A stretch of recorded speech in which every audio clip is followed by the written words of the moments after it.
वृंदावन की एक सच्ची घटना है। जब एक बूढ़े बाबा को बिहारी जी ने खुद आकर बालक स्वरूप में अपने कंगन दे दिए। जी हाँ, बिहारी जी के एक भक्त थे बूढ़े बाबा। पूरी उम्र गुजर गई बिहारी जी के दर्शन करते हुए, बिहारी जी का नाम जप करते हुए। वृंदावन की कुंज गली में ही बिहारी जी के मंदिर के नजदीक उनकी दुकान थी। लड्डू का व्यापार करते थे। लड्डू इतने स्वादिष्ट बनते थे कि पूरा वृंदावन उनके लड्डू के लिए दीवाना था। हर रोज उनका नियम था, शाम को जाते उनकी दुकान से लड्डू जाते, बिहारी जी को भोग लगता और बाबा भी बिना बिहारी जी के दर्शन किए नहीं रह पाते थे। यह सिस्टम कई सालों से चला आ रहा था। एक दिन बाबा को लड्डू का बड़ा ऑर्डर मिला। बाबा काम में बड़े ईमानदार थे। सुबह आते ही दुकान पे लड्डू बनाने में लग गए। काम करते करते करते करते ध्यान ही ना रहा कि आज बिहारी जी के दर्शन करने हैं या लड्डू का भोग लगाना है।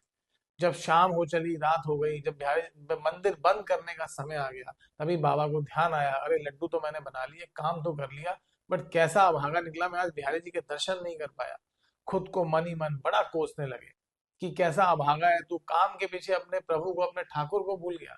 और आंखों से आंसू बहने लगे। बिहारी जी को सच्चे मन से याद करके बोले, प्रभु मुझे माफ कर दो, पता नहीं यह पाप मैंने कैसे कर दिया। आज मैं आपके दर्शन करने नहीं आ पाया, आज आज लड्डू का भोग भी मैं आपको नहीं लगा पाया।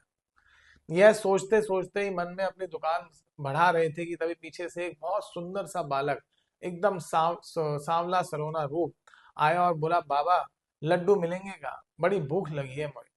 बाबा पीछे मुड़े तो चेहरे पे ऐसे तेज छोटा सा बालक, और बोला कि लड्डू खाने हैं।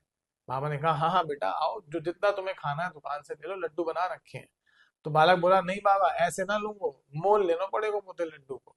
और बालक ने अपने कंगन उतार के बाबा को दी कि ये कंगन लो और तब मैं लड्डू दियो। बाबा बोले, अरे पगले तू लड्डू खा ले, तुझसे पैसे किसने मांगे। कहा, नहीं नहीं बाबा, ऐसे अगर ऐसे तुम मोल ना लोगे तो मैं तो लड्डू ना खाऊंगा।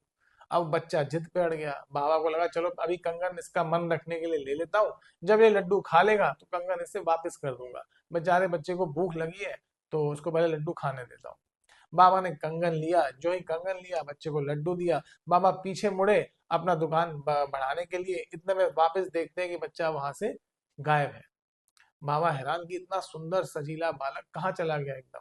तो उनको लगा कि चलो ये कंगन रख लेता हूँ, किसी अच्छे अमीर परिवार का बच्चा होगा तो कल आएगा अपने माँ बाप को लेकर, साथ में पूछते हुए आएंगे तो सही कि इतना कीमती कंगन किसको दे आया।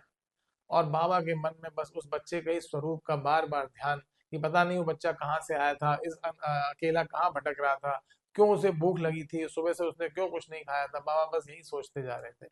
अगले दिन सुबह सुबह तड़के आके दुकान पे बैठ गए कि अब बस वो लड़का आता ही होगा अपने माँ बाप के साथ, उसे कंगन वापस देना है। सुबह हो गई, दोपहर हो गई, शाम होने वाली थी, बाबा को होश ही न रहा, बालक तो आया नहीं था। तभी बाबा ने देखा कि बिहारी जी के मंदिर के जो वो थे, सेवक थे, पुजारी जी थे, वो सामने से जा रहे हैं। बाबा ने बोला, पुजारी जी कैसे हैं, क्या हाल है। पुजारी ने कहा, महाराज सब ठीक है। तब बाबा ने देखा कि उनके चेहरे पे बड़ी मायूसी सी है, बड़ी निराशा सी है। तो बाबा ने पूछा, पुजारी जी आप बड़े मायूस दिखते हैं, क्या हुआ, सब ठीक है। तो पुजारी जी बोले, बाबा क्या बताऊं, कल सुबह जब बिहारी जी के मंदिर के किवाड़ बंद किए तो बिहारी जी के दोनों हाथों में कंगन थे। आज सुबह जाके खोला तो एक हाथ में कंगन है, दूसरे में कंगन ही नहीं। जैसे ही ये सुना, बाबा स्तब्ध रह गए। उनके कानों में सब कुछ सुनाई देना बंद हो गया, शरीर थर थर कांपने लगा, चेहरे पे पसीना आने लगा। बाबा समझ गए और फटाफट जाके वो कंगन लेके आए और दिखाया, पूछा पुजारी से, क्या ऐसा ही है कंगन। पुजारी जी बोले, हाँ बाबा ये तो वही कंगन है, आपके पास कैसे आया। बाबा की आंखों से झरझर आंसू बहने लगे और बाबा ने पूरी कहानी पुजारी जी को सुनाई कि कल मैं बिहारी जी के दर्शन को नहीं जा पाया, लड्डू का भोग नहीं लगा पाया, मन में अरदास किए प्रभु आपके दर्शन नहीं हो पाए, तो बड़ा ही दुखी था मन। और देखो बिहारी जी साक्षात आ गए मुझे दर्शन देने के लिए। तभी पुजारी जी को याद आया, बाबा मुझे, मैं भी बताना भूल गया कि कल तो मैं गलती से बिहारी जी को लड्डू का भोग लगाना ही भूल गया।